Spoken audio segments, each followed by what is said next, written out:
this administration, we're like guys running around, with a leak in a damn wall, trying to plug it with bubble gum. And we plug one spot with bubble gum, and we plug another spot with bubble gum, and we plug another spot with bubble gum. Why don't the Democrats just stop this entire charade and reopen the government so that we don't have to try to make this thing work on a shoestring budget, which is what we're trying to do. The unfortunate reality, and we're starting to see this with our aviation industry, we're going to find out the hard way with SNAP benefits. The American people are already suffering, and the suffering is going to get a lot worse. Not because the President of the United States has failed to make the shutdown painless. He's tried to do everything that he can to make it as unpainless as possible. The reason that pain is coming and the reason it's building is because we're not passing the clean bill to reopen the government. It's a very easy thing to do. So you're not... Thank you, Mr. Vice President. I'm Monica Page with Frontline Strength on USA. On the government shutdown, of course, we're approaching Thanksgiving, we're approaching the holidays. What could travel look like, if the Democrats don't open the government in time? So I'm going to let our great Secretary of Transportation answer this question. Look, it could be a disaster. It really could be. Because at that point, you're talking about people have missed 3 paychecks. They've missed 4 paychecks. How many of them are not going to show up for work? You take the TSA lines that are already too long, even right now, and say half of those people don't show up for work.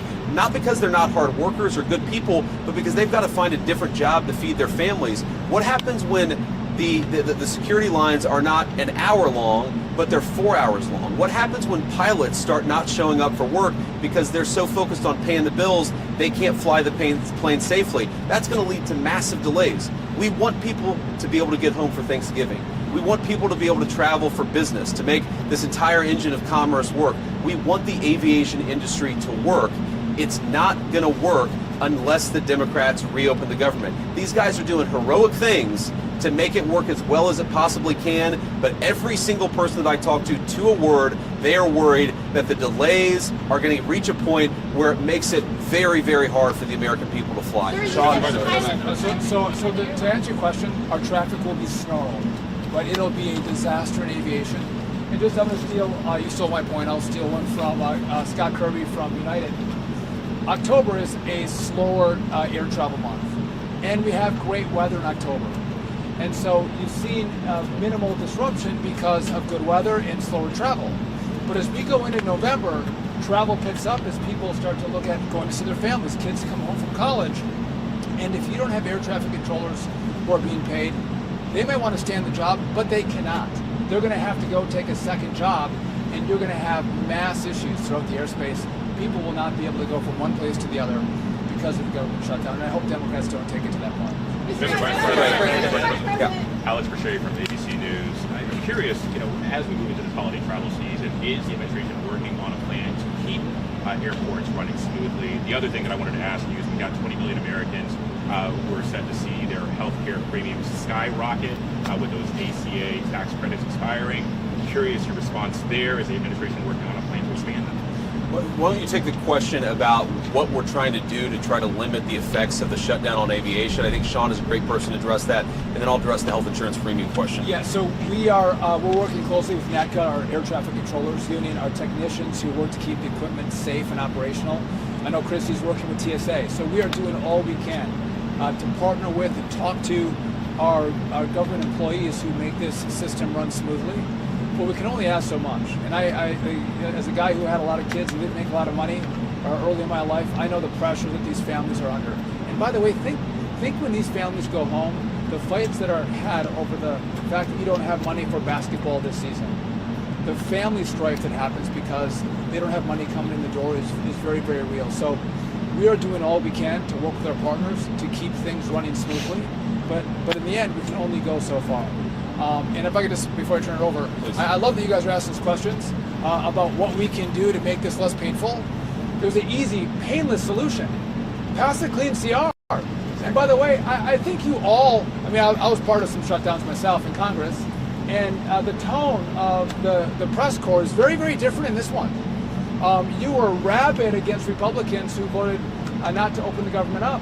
And it seems like everyone is so docile. And so, what is the president going to do to alleviate the pain? I'm out of the mall. Anyone can go see the World War II Museum. They can all go see the Vietnam Memorial. Again, we didn't close those down. This administration is doing everything they can to alleviate the pain on the American people. Go back to Barack Obama. He did everything he could to shut down parks and memorials across this city. And so, again, it's an easy answer. Go ask the Democrats that question. Say, what are you going to do to make sure that people get SNAP benefits this Saturday? Or they have health care assistance for their Obamacare? What are you going to do? Because we're doing everything we can on our end, but there's not much more we can do because the rules of the road by which we have to play. And so, again, I'm grateful for this team because they care about the American people. I just wonder, do the Democrats care the way we do? And if they do, open it up, sit down, and negotiate. Here, here. That's a great point. I want to answer the question about health insurance premiums because, look, we don't want the American people's health insurance premiums to go up. We're very worried about this. The president's been talking about this since before we even took office, that we're inheriting a healthcare system that has suffered some real problems under the Biden administration. Because of that, you're seeing health insurance premiums skyrocket. Now, here is our very simple proposal to the Democrats.